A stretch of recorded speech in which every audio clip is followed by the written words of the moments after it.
যে গণভোটের বিপক্ষে অবস্থান নিন, আপনাদেরকে বোকা বানিয়ে একটা সরকার গঠন করা হচ্ছে। আমি রিফর্মসের বিরুদ্ধে নই, সংস্কার তো আমরাই করেছি, আমরাই করবো ভবিষ্যতে আবার ইনশাল্লাহ। এখন পর্যন্ত রংপুরের মতো জায়গায় আমার বিরুদ্ধে তারা আমাকে অ্যারেস্ট করার জন্য এবং আমাকে নির্বাচন না করার জন্য তার দাবি করে, রংপুরের মতো জায়গায় যেখানে সবাই জানে যে আমরা কোথায় কী করেছি।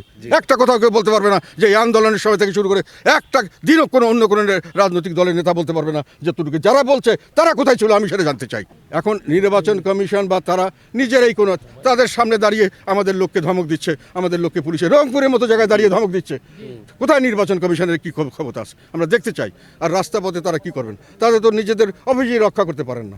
এখন গ্রামে গঞ্জে প্রায় 42-43 হাজার ভোট সেন্টার হবে, তাদের বুথ হবে 2-2.5 লক্ষ বুথ। কয়টা তারা কীভাবে সেভ করবেন আমরা জানি না। পুলিশ আগে দেখলে মানুষে ভয় করতো, এখন পুলিশকে পিটিয়ে মারা হচ্ছে, পুলিশ ভয়ে পালায়। আজকে র্যাবের মতো র্যাব যেখানে, সেই র্যাবকে পিটিয়ে মারা হচ্ছে এবং তারা কোনো কিছু করতে পারছে না। কাজে আপনি কিভাবে নিরাপত্তা দিবেন, কিভাবে ভোটারদেরকে নিরাপত্তা দিবেন, কিভাবে প্রার্থীদের নিরাপত্তা দিবেন, এটা আমার কাছে এখনও আমরা নিশ্চিত নই।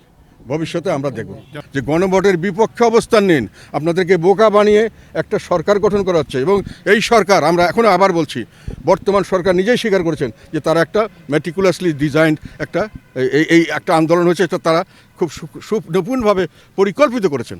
তো এইটা তারা করছে মানে হলো এই যে যারা বলছে মেটিকুলাসলি ডিজাইনড, তারা বলতে চাচ্ছে তারাই শুধু করেছে আন্দোলন, আর কেউ করে নাই। হিরন আরও মিনারেল ওয়াটার মাত্র 50 পয়সায় প্রতি লিটার। এবং এই সরকারের এরা হলো নিয়োগদাতা, তাদের নিয়োগদাতা হলো জামাত। এখন তিনজনে মিলে একটা সরকারি দল হয়েছে।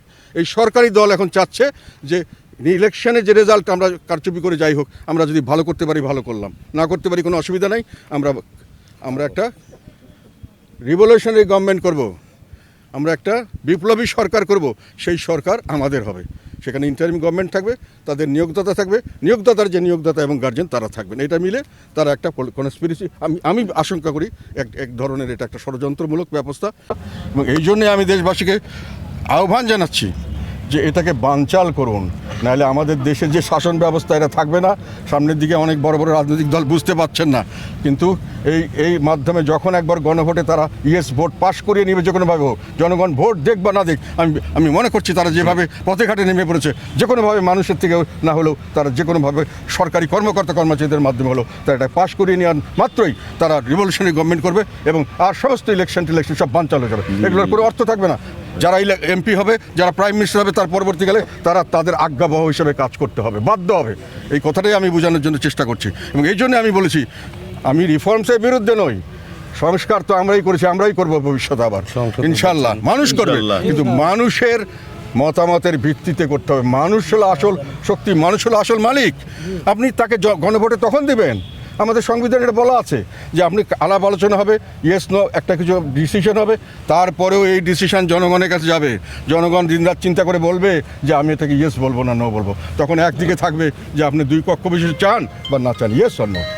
এখন আপনি 100-200 পরে আবার বলবেন একটা কথা, আবার বলবেন 100টা কথা, 500টা কথা, এগুলো সব একসঙ্গে লাগাই দিবেন। মানুষে কি বুঝবে? গ্রামের মানুষ বুঝবে এগুলা? তাদেরকে কেউ বুঝিয়েছে?